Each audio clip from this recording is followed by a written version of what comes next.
God is sovereign over evil. The words felt like a cool cloth on a fevered brow. Receive the grace to see God's sovereignty over evil. I had been living in a constant state of low-grade panic. The news, the headlines, the things I saw every day.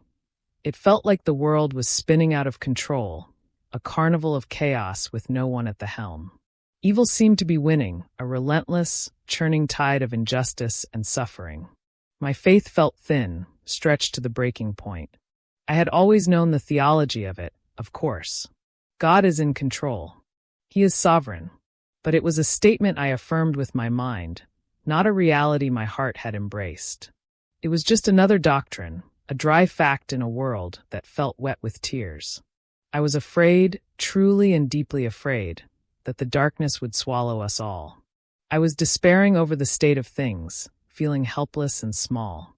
Then I read from Psalm 14, God is still sovereignly looking down from heaven, and is in the generation of the righteous.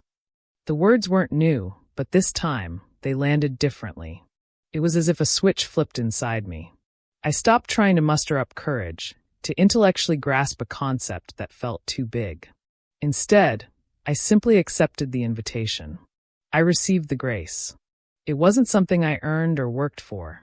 It was a gift. And as I did, something shifted.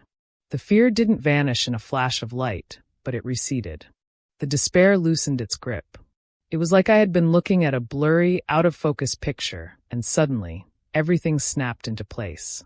I could see that even when the wicked seemed to be triumphing, it wasn't the full picture. God wasn't absent. He wasn't indifferent. He was there, not just as a distant observer, but as a presence among his people. I began to see glimmers of hope I had been blind to before.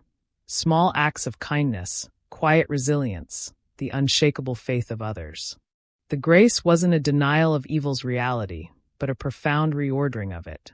It put evil back in its place, as a temporary foe under the authority of a king. I could finally hold on to the promise of a future deliverance, not as a fairy tale, but as a coming reality. A day when all who deny God will fear, and his people will be fully restored. A day of joy and gladness.